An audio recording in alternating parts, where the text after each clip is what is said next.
I now want to discuss some actual stories about conversions, some of which are amusing, some of which are very sad, and so on. When I was a young Dayan, so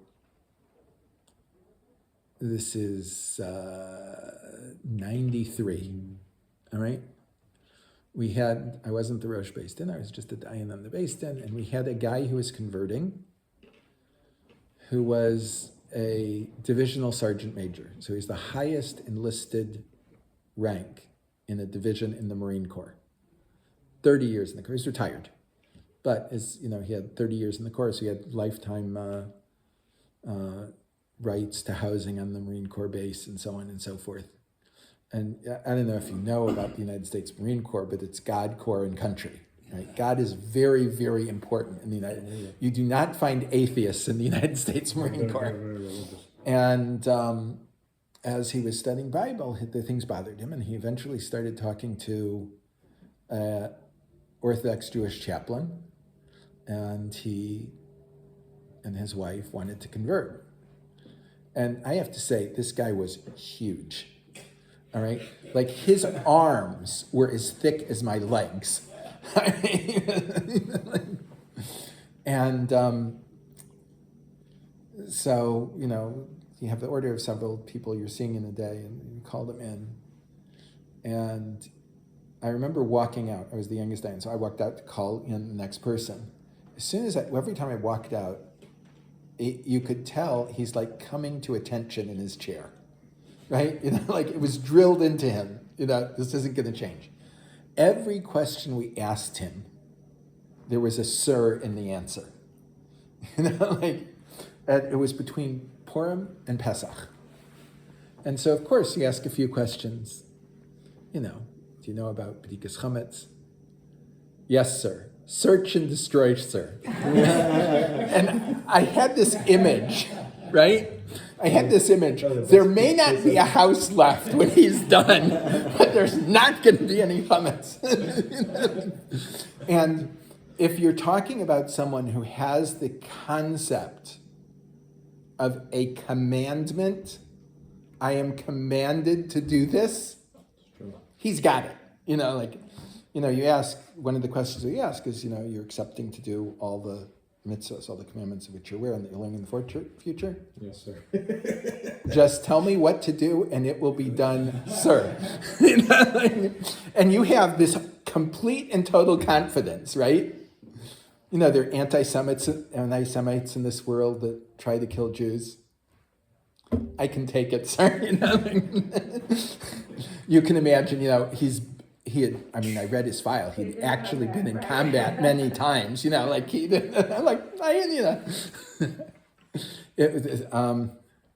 Rosh Beis Din who did the Mila said he was like a little bit nervous about pricking. The guy's a giant, but I don't think pain bothered him. It's like, you're a Marine, that's what you do. But that was one very memorable case that I remember. Another case that I think this is very sad. It was a woman came to me. She had grown up, gone to Beis Yaakov her entire life. Gone to Israel, gone to seminary, got engaged. Like a week before her wedding date, her mother told her that she was adopted and never converted. Oh. All right? It's like... Double Yeah. And of course she wanted to convert, and it's like, normally we don't do a conversion that quickly. We did, but it was like... Only because she had been practicing as such. She knew all the answers. She went through the process already. Yeah, but normally we want people to consider it, but we can't give her time to consider. What are we going to do? Delay her wedding? It's crazy. Right? You're just talking about a very crazy situation. That happens a lot here. It shouldn't. It depends on what you're talking about. But, if you're talking about someone that is essentially firm, there's no reason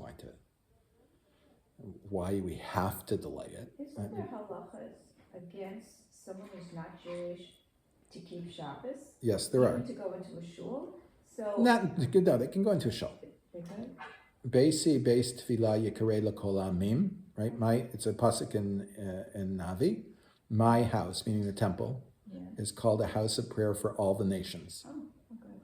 Okay, but isn't there a halacha against them keeping Shabbos? There is a halacha against them keeping Shabbos. So her whole life she was... There is a halacha. No, but she was... When she cooks food, it was asur to eat.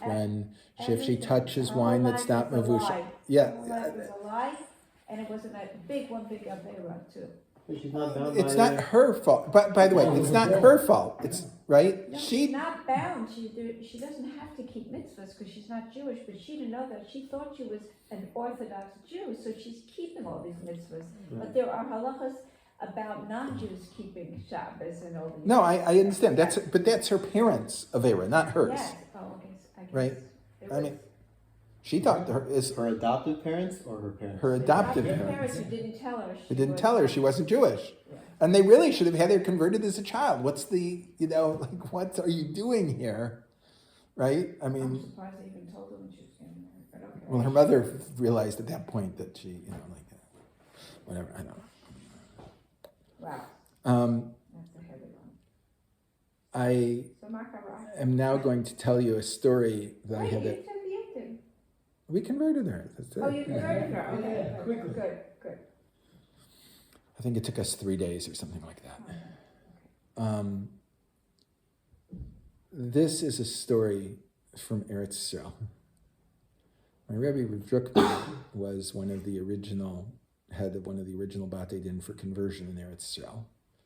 And it happened when Rav Mordechai Eliyahu was elected as chief rabbi. He said the Batei Din in Israel are not taking care of conversions as they should be. So he created,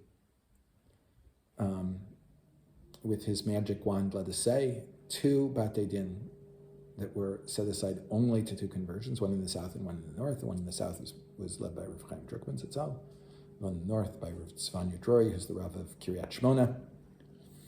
He was in the south and he's in the north now? Yeah, Rav Drukman's passed away. Now there are a whole series of these Batei Din, but at the time there were only 2. And all the files were shipped to them from all the various Batei Din. And Rav Drukman objected, by the way. He said, I'm a Rosh Hashiva, I'm not a Dayan.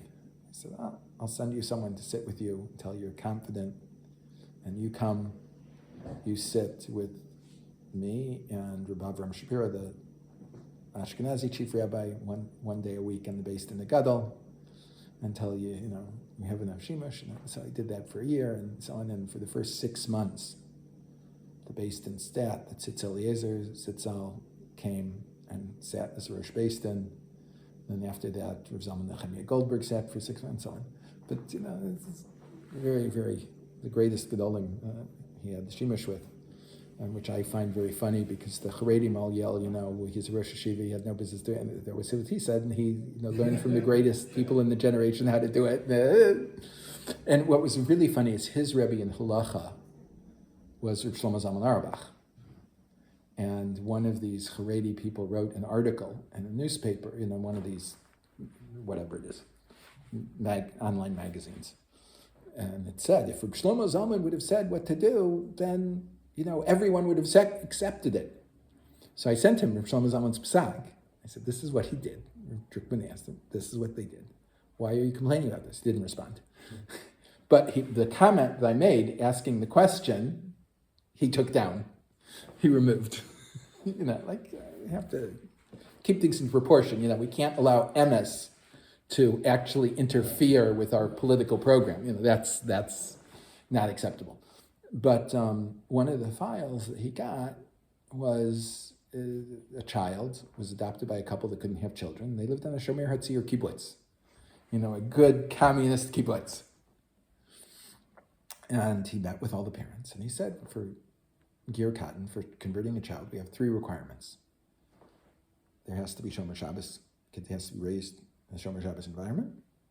He can only have kosher food, and he has to go to a dati school. Whatever kind, there are many types of religious schools in the country. Whatever it is, that's fine. There were fully communist kibbutzim that had religious Jews on them? No, but this is the requirement. This is what the requirement.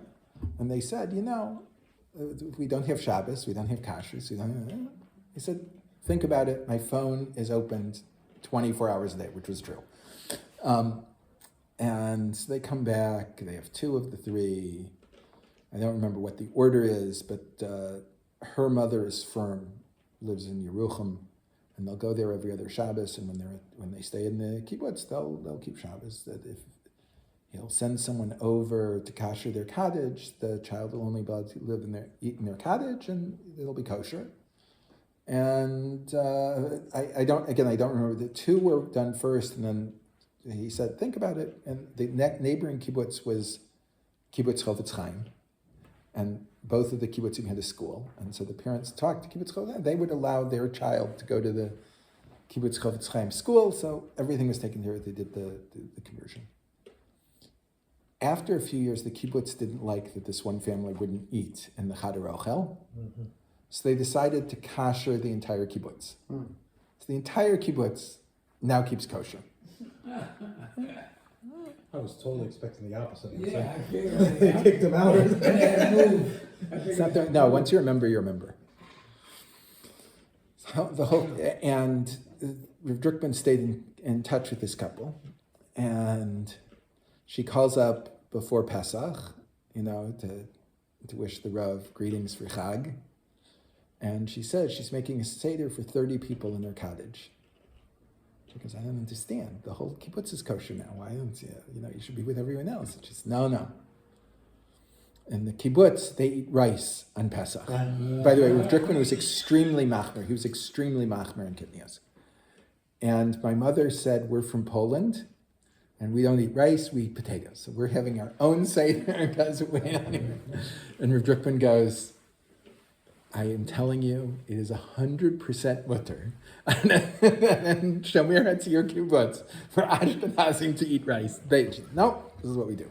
Wait, you went against his normal... Yeah, he went against his normal psak. If you're on the Shomer... Wow. But she wouldn't listen. She said, no, this is what we're doing. Years later, he goes to the army, comes back from the army, and he starts a Shabbos minyan on the Shomer Hatzir kibbutz. All right? So there's now a Shomer. They're communists, they're atheists, and they have a Shabbos minyan. And they wanted to have a Sefer Torah so they could have Kriyas Torah. All right? But the kibbutz isn't going to spend, they gave them a place to have the minyan, but they're not going to spend the money to have a Sefer Torah. So I was still in the States at the time, and I was approached whether I could find someone or use Sefer Torah or something to give them so that they could have a Kriyas Torah on the Shomer Hatzir kibbutz. It's true that we're supposed to try and push people away. That's the wrong word, terminology. We're supposed to let people be aware of the consequences and the seriousness of what the Giur is. But you have to treat people like people. On Rav Druckman stationery, it used to say, a stationery for Giur, Hager haba lahitgeir hu eino tik hu ben adam.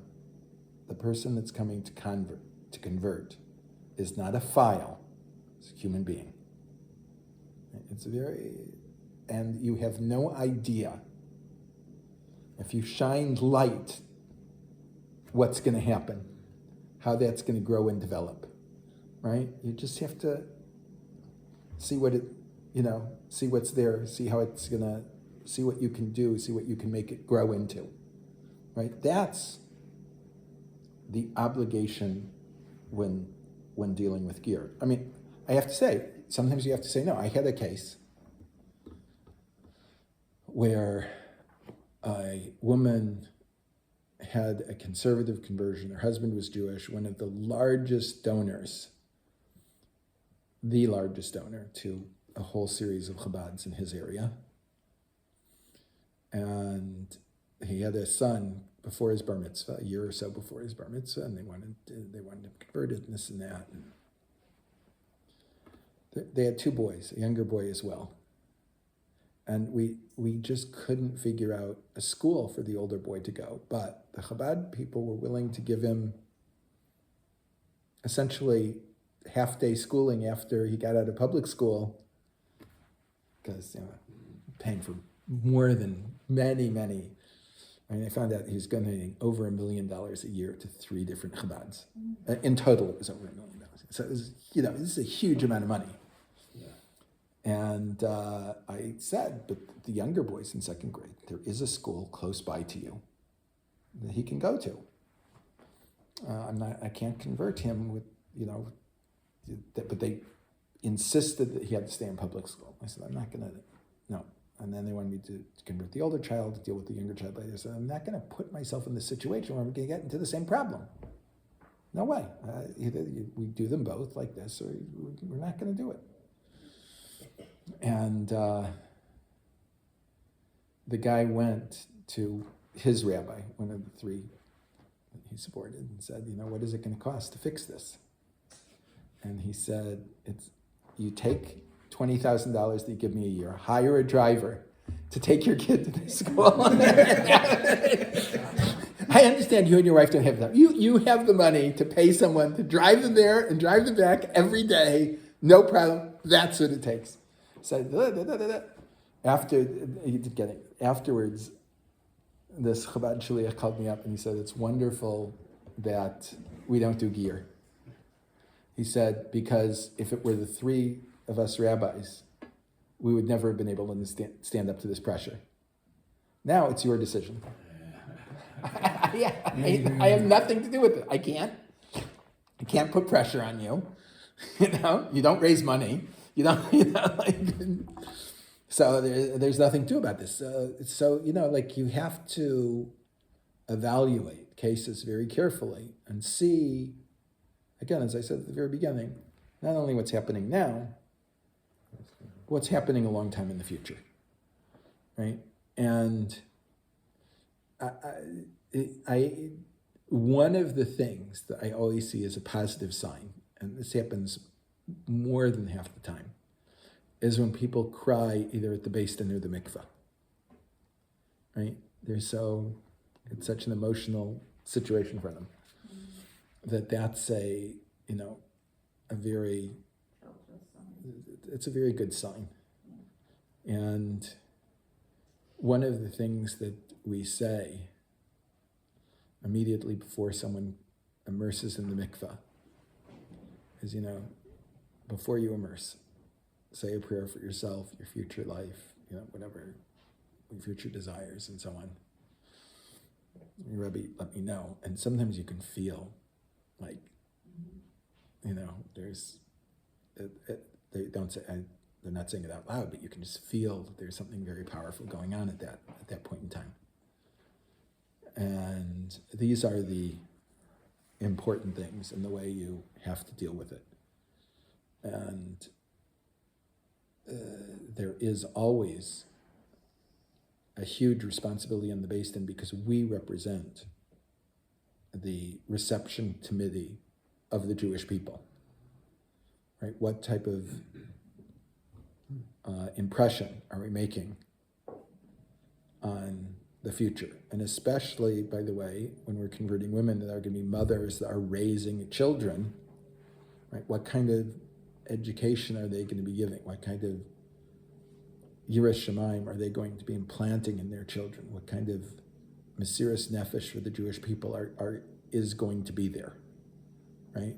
These are the things that we have to make sure get absorbed, imbued, become an essential part of the being of the person that's converting. I always say that there are 3 aspects that have to be finished before Giur.